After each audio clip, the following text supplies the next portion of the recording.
6월 1일 지방선거 얘기 좀 하죠. 이제 일주일 남았나요?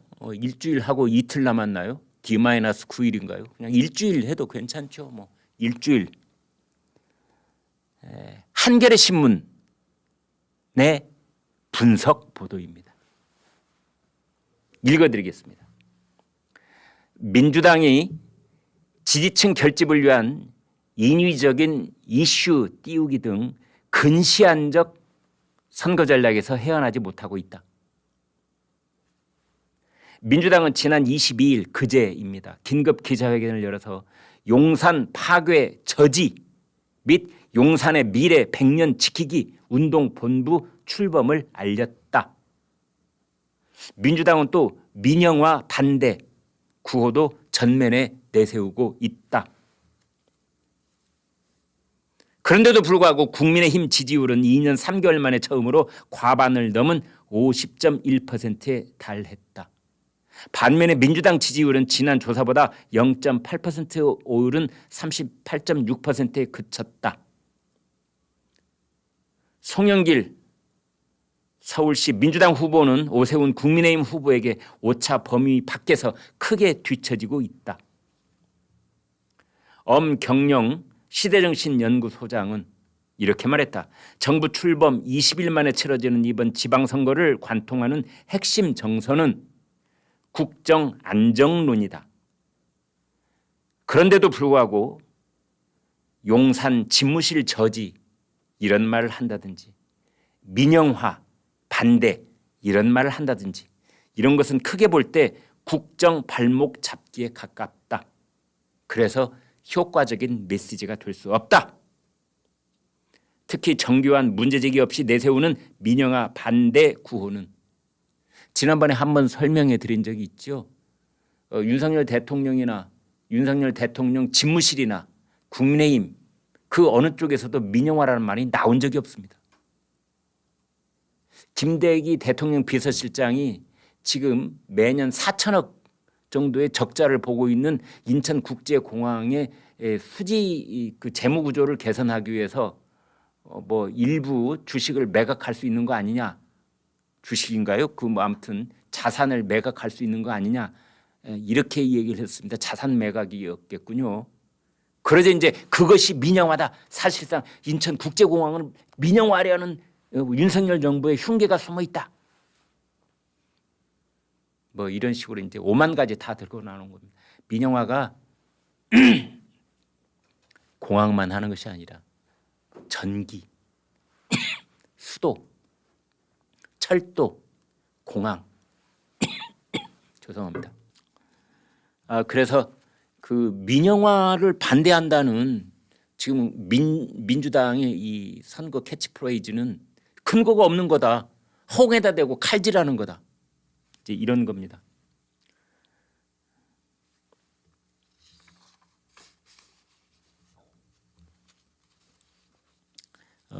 제가 보기에는요, 이거 플러스 이른바 릴레이 성추행. 민주당의 특징이 성추행이 일어나면 몰아서 하더군요. 지난 몇 달 동안에 4건이나 터져 있지 않습니까? 4건이나. 이제 그런 것이 하나 있고 그다음에 가장 핵심적인 것은 저희 유권자들, 저희 국민들께서는 어떤 인물을 본다든지 어떤 이슈를 본다든지 그런 게 아니고 전국 구도 차원에서 결정을 한다. 특히 지방선거는. 6월 1일 날 윤석열 정부에게 혹은 더불어민주당에게 지금 국회를 완전 장악하고 있는 더불어민주당에게 어떤 메시지를 전달해야 할까 이 점을 생각하신다는 점입니다. 따라서 정당 지지율이 너무너무 중요하고 정당에서도 양쪽 정당에서도 이걸 너무 잘 알고 있기 때문에 6월 1일 투표율이 중요하다고 생각하고 있고 투표율이 높아야만 자기 진영 쪽이 결집 효과를 극대화할 수 있다고 보고 있는 겁니다. 따라서 이런저런 얘기 뭐 쭉 말씀을 드리고 있는데 민영화가 어떻고 뭐 이 얘기를 하고는 있는데 그런 거는 나무에 불과하고 전체적인 숲은 뭐냐? 전국구도. 우리 국민들께서는 숲을 보고 계십니다. 유권자들께서는 지금 6월 1일 내가 던지는 이 한 표는 대한민국 정치사에서 어떤 의미가 있는가. 물론 그것을 뭐 정치학자들 용어처럼 그렇게 분석은 안 하시겠지만 그냥 느낌으로 아시는 겁니다. 나의 한 표가 윤석열 정부를 힘을 실어주는 거냐 아니면 견제 역할을 하게 하는 거냐 이제 이런 거죠. 그래서 힘을 실어줘야 되는 국면에 있다. 그렇잖아도 더불어민주당이 의회를 완전히 장악하고 있는데 167석으로 이번에 또 지방선거에 표를 주면 어떻게 되겠어? 이제 이런 생각들을 다들 정치 구단이시니까요. 저희 유권자들께서는 본능적으로 하시는 겁니다. 사실은.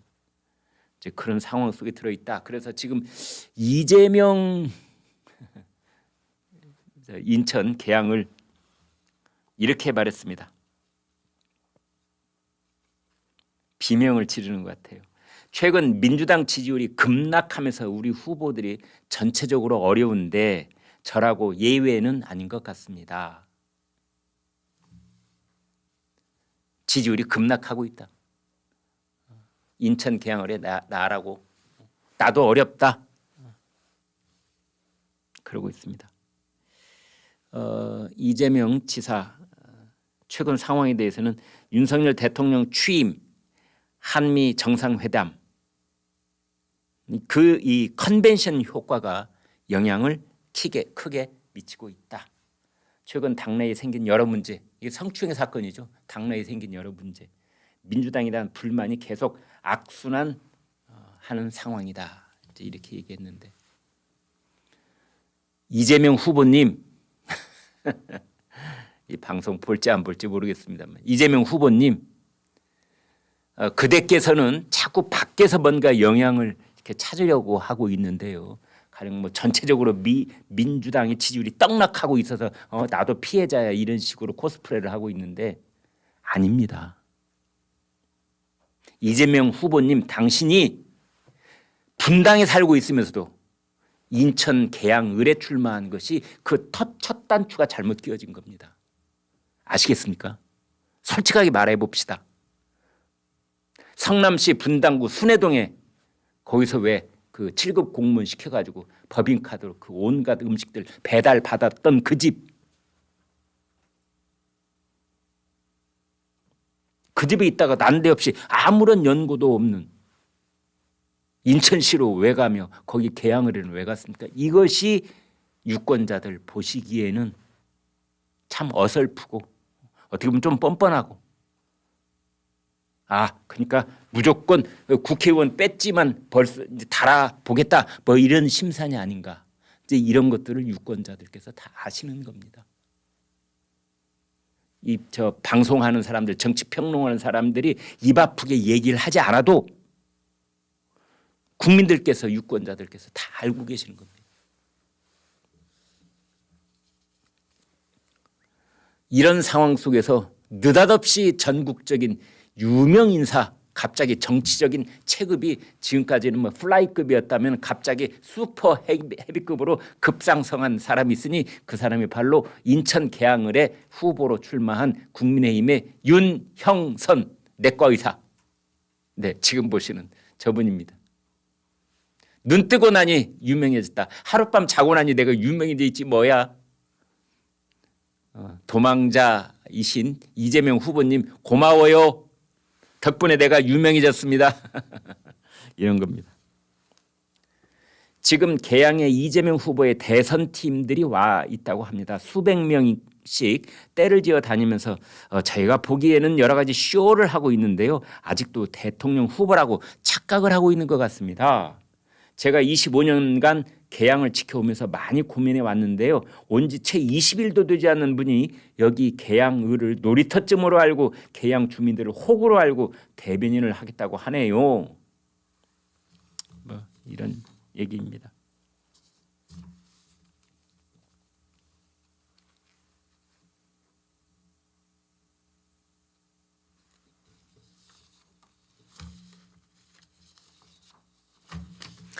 네, 이런 상황 속에서 이제 뭐 그 오늘 아침 신문을 보면은 이제 이 지방선거의 승패를 가르는 것은 광역단체 17곳 중에서 어느 당이 과반을 차지하느냐 혹은 압도적인 이 우세를 보이느냐, 이게 이제 승패를 가르는 일이 되겠고, 뭐 서울시의 25개 구 중에서 구청장이 이제 어떻게 갈릴까, 예를 들면 국민의힘으로 몇 자리나 올까, 이런 건 수도권에서 아주 중요하죠. 지난번 지방선거에서는요, 서울에 있는 25개 구 중에서 국민의힘은 딱 하나, 서초구, 나머지 빼놓고 이 24개는 민주당 쪽이었습니다. 그런데 이번에는 아마 전혀 다른 결과가 나올 것으로 그렇게 예상을 하고 있고, 신문을 펼치면 거기에 대한 분석 기사들이 나와 있는데요.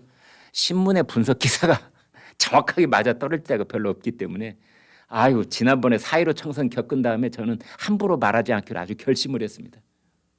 2020년 4월 초, 그러니까 4월 15일 그 총선을 보름 일주일 남겼을 때 국민의힘도 그렇고 저도 그렇고 얼마나 기고만장했던지요. 국민의힘이 뭐 180석을 얻겠다느니 뭐 별 얘기가 다 나왔습니다.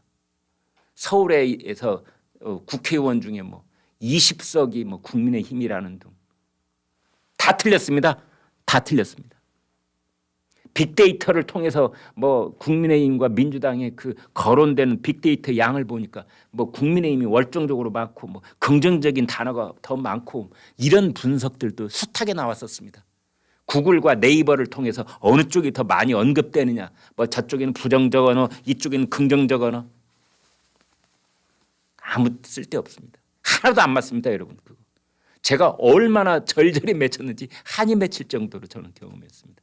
제가 정말 낯뜨거울 정도로 그 4월 15일 이전에 했던 말들이 맞는 게 하나도 없더라고요. 제가 뭐 생각해서 했겠습니까? 여기저기 보도되는 것 총체적으로 취합하고 이제 시청자들께 말씀을 드렸는데 대단히 부끄럽고 죄송하게도 다 틀렸더라고요.